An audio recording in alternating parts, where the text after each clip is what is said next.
Hello everybody, welcome back to the channel. My name is Reperon, and today we are going to be doing another tier list. This is the first Dead by Daylight tier list that I plan on doing. I plan on doing many more in the future, especially once I get more acquainted with the game, the killers, the survivors, the perks, and everything, where I feel like I can make them more accurate. But one that I definitely can do right now is the Trapper add-ons. I've played Trapper quite a bit.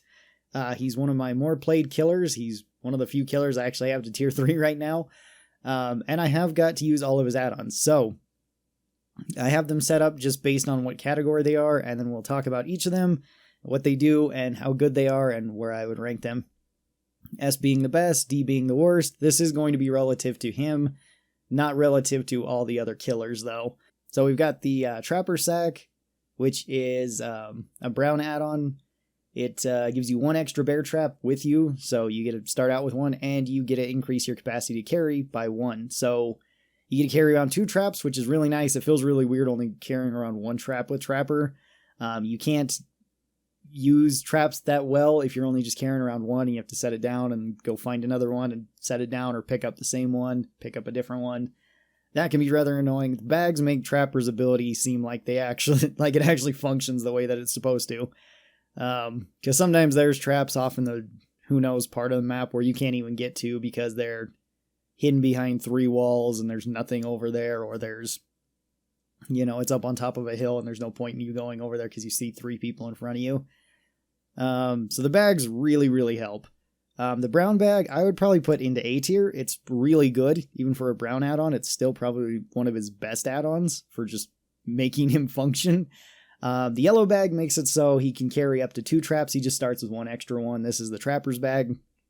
So now he can carry 3 on him. That's even better than the brown one. Probably still an A tier one. And then we've got the stitched bag, which this one makes it so he starts out with 2 and he gets carrying capacity by 2. So he can carry 3, but you get to start out with 2 right away. So you get 2 extra traps on the map. This one is great. I'm going to put that one into S tier. That one's probably one of his best add-ons. You can stack these together. I wouldn't recommend it, though, because that's kind of weird. You usually don't need that many traps, but just having at least one bag just having one bag, I should say, is really good on Trapper and really makes him actually function the way he feels like he should. Especially at high ranks, it feels so bad to have to go grab a trap, because I forgot to put bags on before and queued up for a game, didn't think about it, and then you just feel like an idiot walking around picking up 1 trap at a time and going and placing it somewhere. I just realized I forgot one of these setting tools, which is the green one. Oops. Alright, well, we'll talk about it anyway. So these are all the setting tools. So you got the gloves, which are a brown add-on. These make it so that you can set your trap faster. All of these make it so you can set your trap faster. Green and the purple setting tools, though, also decrease the survivor's escape chance. Now, with these first 2, I would probably put them into B tier. They're both great add-ons. They're nice. They make it so you can put down the traps faster. The purple one, I would probably put into A tier, as well as the green one. Just having the odds rolled in your favor a little bit more with the escape times is kind of nice with Trapper. Makes it so you can get more downs than what you normally would, assuming they don't have friends that are just pulling them right out of the traps. But we're going to assume that they just stepped into a trap by their own, and you were just a little ways away, and they maybe got 2 or 3 struggles where they would normally get away by now. You might be able to catch up and hit them. That's a pretty nice add-on overall. All right, then we've got the springs. So the springs make it so that it decreases the bear trap arming speed. So it just takes the survivors longer to disarm your bear traps with this. These ones honestly aren't that great. I don't find them all that useful. They're okay in certain circumstances. I'd probably put it into C tier because at least it does something. It doesn't do anything negative, although it's nothing super positive though either. Yellow one is just an upgrade from the brown one, so it's slightly better, but not by much. I guess that one's actually better than that one too. The green one is just slightly better than the yellow one, so they're just slight improvements, but they're still not the best. And then the purple one is also just a slight increase over the green one. You can stack these again, make it so it takes them even longer to disarm your bear traps, but it's usually not worth it. Especially if you're stacking these, you're going to have to go grab 1 at a time, and then you're just kind of counting on being able to outpace people. And just having like the setting tools in a bag would give you way more utility than just stacking these on top of one another. And then the last spring is the bloody coil. This one is different though. This one is one of your iridescent items, and this one makes it so if somebody does disarm your trap, it does take a little bit longer, but it will injure a healthy survivor, which is quite a bit better. If people are finding your traps, especially if you knew ahead of time, maybe they brought a map or something, and they're finding a trap and they're all getting injured right away, that's pretty good. Yeah, even if you're only injuring, 2-3 people that entire match, that's still pretty nice. That's 3 free hits. And it's going to at least take them time to heal, even if you can't get to where they are.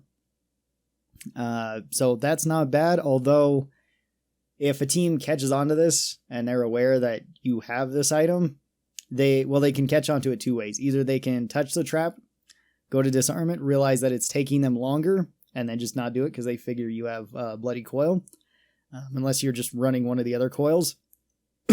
Either way, they're probably not going to disarm your traps then, just because, unless they get injured. If they get injured, then they'll probably just keep disarming your traps because you can't down somebody with this. It doesn't down anyone. So this one, probably B tier. It has some use. It can be kind of useful for getting those hits every once in a while, especially if somebody thought they were being sneaky, you acted dumb, put down a trap, somebody came up and disarmed your trap, and you came back around and smacked them because you were planning that, knowing that you could probably get to them. You could do that, but they're going to catch on to that pretty quick, so you're probably going to get 1 down at most with this, at least at higher ranks, and potentially some injures. Maybe you'll get some people that are solo queuing and just aren't aware of what the heck is going on, or somebody that forgets and, does a trap. So it's not bad, but it's not super great either. It's just kind of okay. All right, then we've got the jaws. These do different things for your bear trap. So first up, we have the brown add-on, which is padded jaws. This one's quite a bit different than the other ones. This one makes it so your bear traps do not inflict damage. They just hold somebody in place. So if somebody gets caught in your bear trap and undoes your bear trap, then they'll be fine. They didn't lose any health state, nothing. Same with if somebody pulls them out of that, same thing. You can, grab them out of the trap, which is pretty much what you're going to have to do with this. The upside to this one, though, is that it does give you 100% bonus blood points for trapping a survivor. Now, that's not an addition to your already existing blood points. That's just building up your blood points to their max of catching people in the traps, I believe. So you will have to catch half as many survivors with this as you normally would to get your max points with the traps. But you're not doing any damage. This one's pretty bad. This one's a D tier. It's honestly not really that great. You don't want to really be using it unless you want bonus blood points or you're just memeing around, then it's fine. But other than that, it's really not great. It's just one of those add-ons. All right, the yellow ones are the serrated jaws. This one makes it so if somebody gets caught in a trap, it adds the hemorrhage status to them. The hemorrhage status makes it so you bleed more and you leave larger piles of blood. This one's really not super great. Hemorrhage is not really that great of an ability overall, or greatest status effect. It just makes it so, yeah, there is a bit more blood. It might be a little bit easier to track people, but it's not going to affect you that much. It's still a pretty bad add-on. And honestly, it's better than padded jaws, but I don't know if it's really any better than the springs or anything. Maybe it's on the same level as the springs where it does something, but not very much. So, bottom of C tier. And then we have the rusted jaws, which are the green one. This makes it so it inflicts the mangle status on somebody. And the mangle status is better because the mangled status makes it so anybody that has it on them will heal 20% slower. Now, once again, that's still not really that great. This will make it longer if somebody needs to get healed, but getting healed really doesn't take that long. If you've got a med kit, it takes 15 seconds or so to heal yourself. If you have 2 people healing you, it only takes a couple seconds. So it's going to add a little bit longer to it. The most it's going to take is 45, 50 seconds, whatever self-care takes. If somebody's just self-caring off in the corner, and this is adding a little bit of time to it. It might get you, that extra down every once in a while, but it's not a consistent add-on, and it's probably in C tier. We have the logwood dye. This makes it so it darkens your traps, although the logwood dye does not darken your traps very much. It's like slightly darker. On certain maps, it's okay. Like if there's concrete, it kind of blends in a little bit, but not really.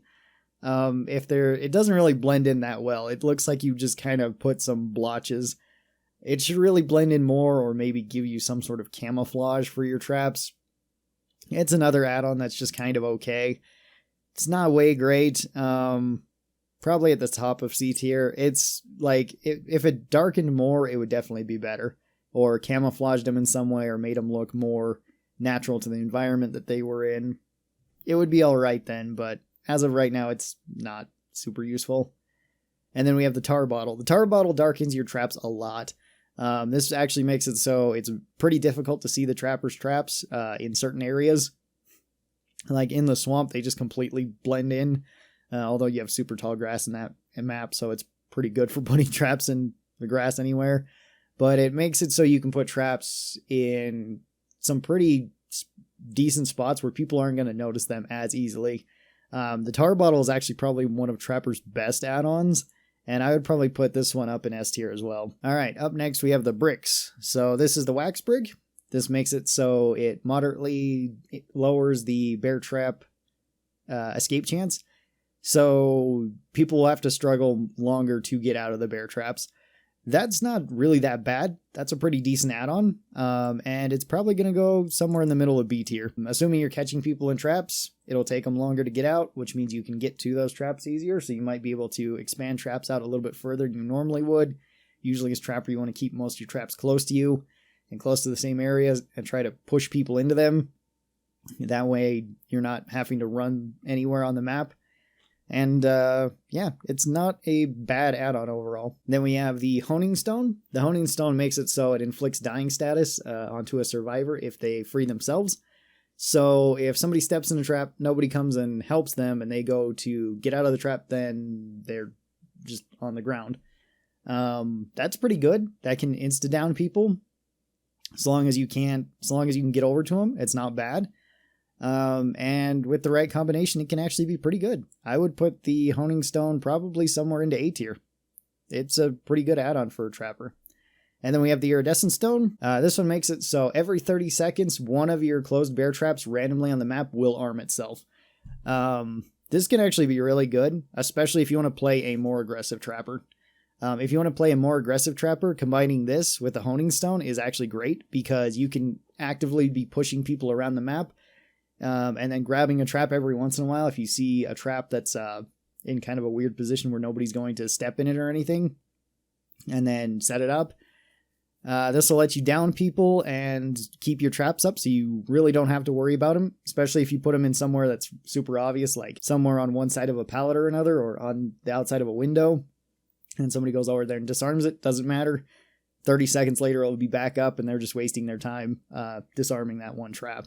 So this one's pretty good. I would probably also put this one in A tier, maybe towards the top of A tier. So that's probably where I'd put all of Trapper's add-ons. He does have some pretty good ones. He has some ones that actually make him kind of function the way that it seems like he was intended to function. So tell me where you guys would put all of these different add-ons. I'm really curious. So tell me where you guys would put all of these different Trapper add-ons. I'm very curious to see what you guys would say. I might be doing more of these in the future based on different killers. Or even survivor items and stuff. Just tell me what you guys would like to see down below. I'm up for doing any of them. Thank you guys also very much for coming out here and watching this. I really do appreciate it. If you're new here and you would like to see more of my content, be sure that you're subscribed. That way you get notifications whenever I post anything. And I will talk to all of you guys next time. Till then, stay cool and bye!